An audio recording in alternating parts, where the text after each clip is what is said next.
स्वतंत्र भारत हमेशा ऐसा नहीं था जितना स्वतंत्र आपको दिखाई देता है। सदियों तक हमारे पूर्वजों ने इसके लिए बहुत कुर्बानियां सही, बहुत अपमान सहे, बहुत असहायता के दौर से गुजरे। कई लोगों को फांसी चढ़नी पड़ी। भगत सिंह को फांसी के फंदे को स्वीकार करना पड़ा, सुभाष बोस को जीवन भर संघर्ष करना पड़ा, महात्मा गांधी को सत्याग्रह करना पड़ा और अनगिनत लोगों को अपनी जानें देनी पड़ी। ये संघर्ष चलता रहा।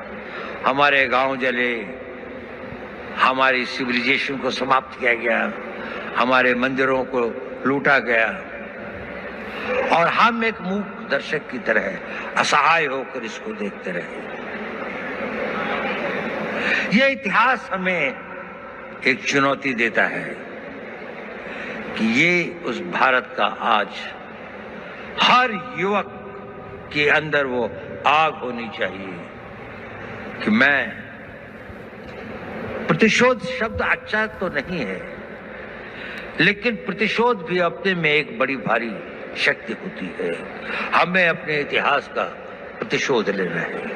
हमने इस देश को फिर वहां पहुंचाना है जहां पर हम अपने हक, अपने विचार और अपनी आस्थाओं के आधार पर एक महान भारत का निर्माण कर सकें।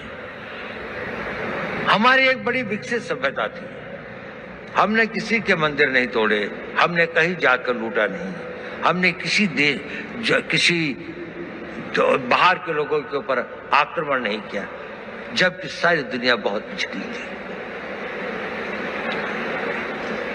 परंतु क्योंकि हम अपनी सुरक्षा और हम अपने आप को समझ नहीं पाए कि हम को क्या खतरे हैं, हम उनके प्रति उदासीन रहे, तो हमें इतिहास ने एक सबक सिखाया। क्या हमने वो सबक सीखा? क्या उस सबक को हम याद रखेंगे?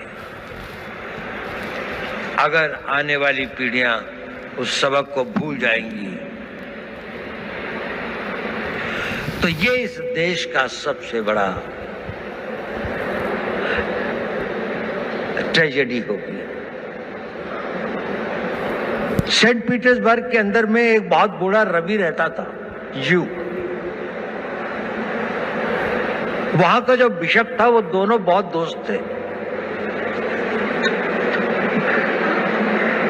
तो एक दिन बिशप उसके घर पे आया तो रवि जो था करीब 80-85 साल का था, तो उसकी आंखों में आंसू थे। उसने कहा, रवि क्या बात है, आज तुम उदास लग रहे हो? नहीं, उसने कहा सोच रहा था। उसने कहा क्या सोच रहे थे? उसने कहा मैं ये सोच रहा था कि जूस का क्या होगा।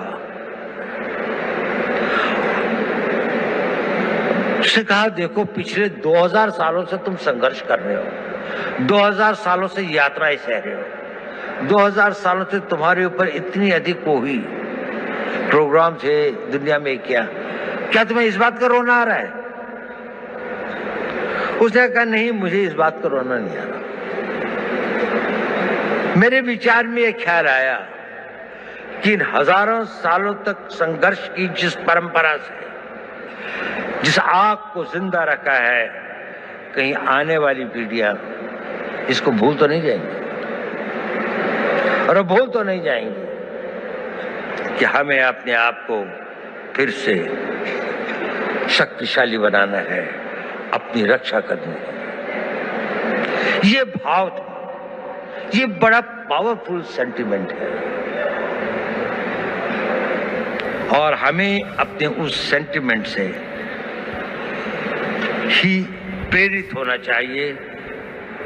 कई सारी ऐसी बातें होती हैं हमारे ऊपर, कई सारे इस तरह के आघात होते हैं जिससे हमें लगता है कि अगर हमारे साथ में अन्याय हुआ है, अगर हमारे साथ दुर्व्यवहार हुआ है, हमारे गांव जलाए गए, हमारी मातृशक्ति का अपमानित किया गया, तो इसका हम भी अपने आप को इतना मजबूत करेंगे, हर रूप से, आर्थिक रूप से, रक्षा